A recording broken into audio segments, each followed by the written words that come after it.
हर हर Mahadev. Hello friends, मैं रुद्र सौरभ सिन्हा।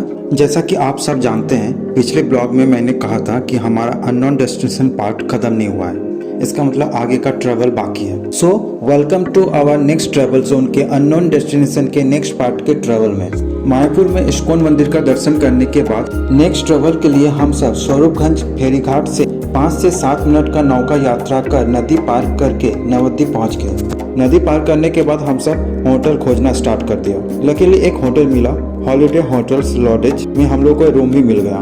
तो आज की रात यहीं पर। गुड मॉर्निंग फ्रेंड्स, सुबह हो गया है। हम सब जल्दी जल्दी रेडी होकर होटल को बाय बाय बोलकर निकल गए। हम सब निकलते ही एक टोटो भाड़ा कर लिया ताकि सभी जगह जा सको, कोई भी जगह छूट ना जाए। टोटो वाले भैया ने सबसे पहले हम लोगों को एक मंदिर ले गया जहां राधा कृष्ण का प्यारा सा मूर्त को अच्छी तरह से श्रृंगार करके रखा गया था, जिसे देखकर मन में अजीब शांति मिला। दर्शन करने के बाद हम सब ने एक और मंदिर में पहुंच गए थे। टोटो वाले भैया ने इस मंदिर का दर्शन कराने के बाद हम लोग को एक और मंदिर में ले गया जो कि इस मंदिर से थोड़े ही दूर में स्थित है।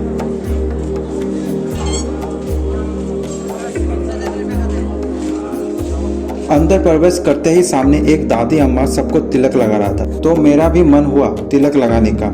तिलक लगाने के बाद हम सब मंदिर के अंदर जाते हैं। अंदर का दृश्य बहुत ही सुंदर है, जिसे देखकर मन को एक अजीब सी शांति का अनुभव हुआ। नवद्वीप तो हम लोग पहुंच गए हैं, तो मेरा कोशिश है कि इस नवद्वीप धाम के बारे में आप सबको कुछ बताऊं। नवद्वीप धाम यह स्थान सबसे सुंदर है। यह चपाराह गांव का एक महान तीर्थ है। नवद्वीप का हर हिंदुओं का एक पवित्र स्थान है। यह चैतन्य महाप्रभु का जन्म स्थान है। यह रास उत्सव के लिए बहुत प्रसिद्ध है, जहां शहर रोशनी से जगमगाता है। नवद्वीप शहर के प्रत्येक कोने पर देवी देवताओं की मूर्ति बनाई जाती है।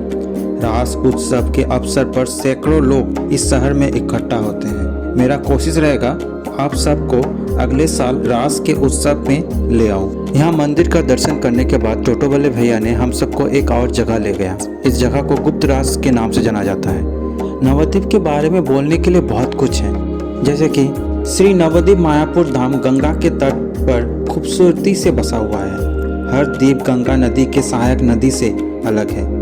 इसमें से प्रत्येक द्वीप पर भगवान श्री चैतन्य महाप्रभु और उनके सहयोगियों ने अपनी दिव्य लीलाएं की हैं। महान वैष्णव संत, समाज सुधारक और भक्ति आंदोलन के एक महत्वपूर्ण व्यक्ति चैतन्य महाप्रभु का जन्म यहीं हुआ था। चैतन्य महाप्रभु का जन्म के बाद दुनिया भर में वैष्णवों के साथ साथ सामान्य रूप से हिंदुओं के लिए तीर्थ स्थान का एक महत्वपूर्ण केंद्र बन गया है।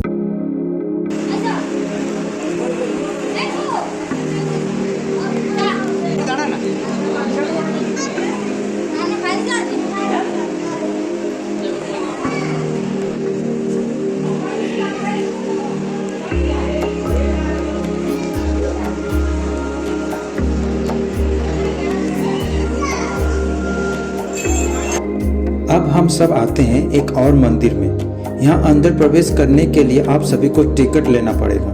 यहाँ टिकट के बिना आप सभी को प्रवेश निषिद्ध है। यहाँ अंदर जाते ही सामने एक गुफा तथा 60 फीट का निमाय का मूर्ति देखने को मिलेगा। गुफा के रास्ते अंदर जाना होगा, तो हम सब गुफा के रास्ते अंदर जाने लगे। गुफा के अंदर का रास्ता एक अजीब सा फीलिंग्स दे रहा था। अगर आप कभी आते हैं तो यह दृश्य आपको बहुत आकर्षण करेगा। नीली गुलाबी लाइट का प्रयोग से यह रास्ता भी बहुत ज़्यादा सभी के लिए आकर्षण का केंद्र बन चुका है। गुफा के रास्ते से निकलने के बाद सबसे पहले जो देखने को मिलता है वो है 60 फुट निमाई का मूर्ति। इतना बड़ा प्रभु निमाई का मूर्ति है। आप जहाँ भी होंगे इस मंदिर में आप उसे देख पाओगे। यहाँ आगे जाते ही बहुत ही सुंदर तरीके से राधा कृष्ण की रास लीला को दर्शाने के लिए मूर्ति को रखा गया है, जिसका हर मूर्ति अपने अपने कहानी बता रहा है। लग रहा है मानो हमारे सामने यह सभी मूर्ति जीवित होकर नृत्य करने लगेंगे। यह देखकर आंखों और मन दोनों का थकान दूर हो गया। यहाँ हर कोने कोने मूर्ति का ऐसे आकृति बनाकर रखा गया है जिसमें प्रभु के अनेक लीलाओं को दर्शाया गया है। यहाँ एक रथ भी रखा हुआ है। शायद यह रथ यात्रा के दिन निकाला जाता होगा। इस छोटे से जगह में प्रभु के विभिन्न लीलाओं को दर्शाया गया है। इस जगह को पेड़ पौधे, रंग बिरंगे फूलों बहुत ही खूबसूरती से सजा कर रखा गया है। यहाँ पर प्रकृति की सुंदरता को देखने को मिलेगा।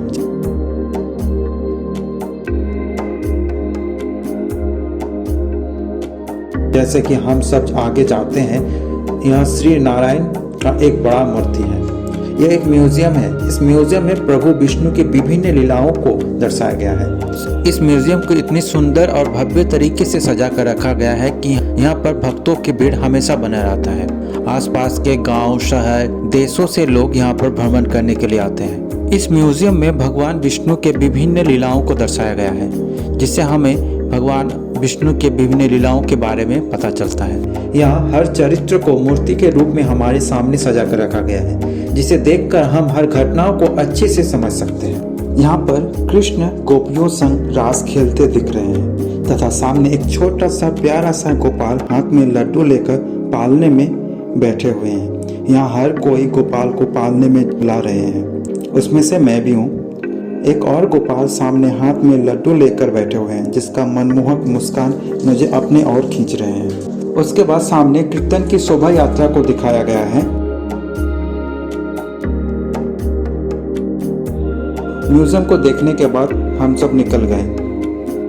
जैसे ही हम लोग म्यूजियम को देखकर निकले, सामने 60 फुट श्री प्रभु निमाई का मूर्ति को दर्शन करने को मिला। हम लोग मूर्ति को प्रणाम किए और वहीं से निकल गए।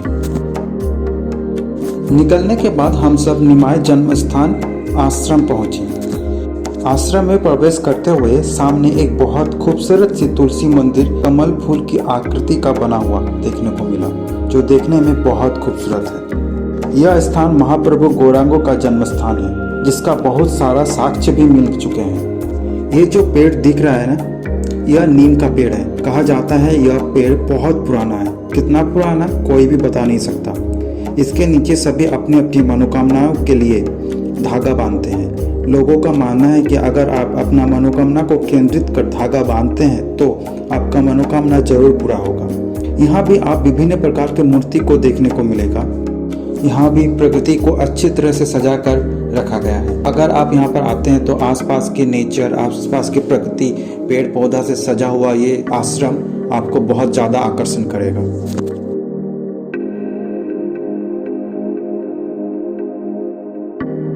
इसके बाद हम सब एक और मंदिर में जाते हैं, जहाँ सोने का गौरांग है, जो सोने से बना होने के कारण इसे सोनार गौरांगो कहा जाता है। उसके बाद हम सब एक और मंदिर में जाते हैं, जहाँ माता सांची और प्रभु गौरांगो का दर्शन करने को मिलता है। अब हम सब महाप्रभु निमाई के घर आ गए। यह यही जगह है, यह यही घर है जहाँ भगवान रहते थे। घर बहुत पुराने दिनों का है, जो देखकर ही लग रहे हैं। यहाँ प्रभु के साथ साथ माता सच्ची तथा माता विष्णुप्रिया का दर्शन मिल गया। यहाँ आसपास का दृश्य हमें एक अलौकिक शक्ति का अनुभव कराते हैं। अगर आप कभी यहाँ आते हैं तो आप भी यह फीलिंग्स महसूस कर सकते हैं।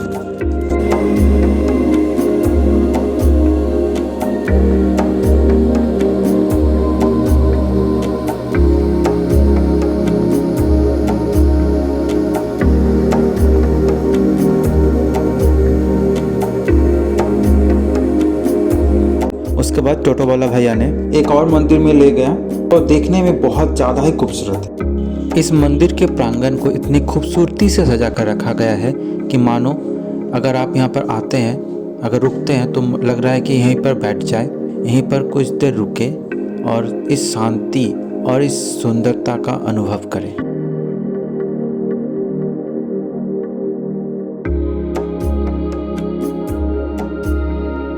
यहाँ पर प्रभु का एक भव्य मूर्त है, जिसका दर्शन तथा प्रणाम कर हम सब निकल गए।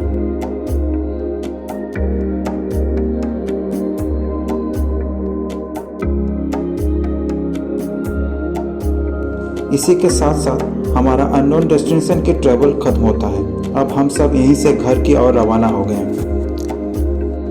हमारे ट्रैवल में जोड़ने के लिए धन्यवाद।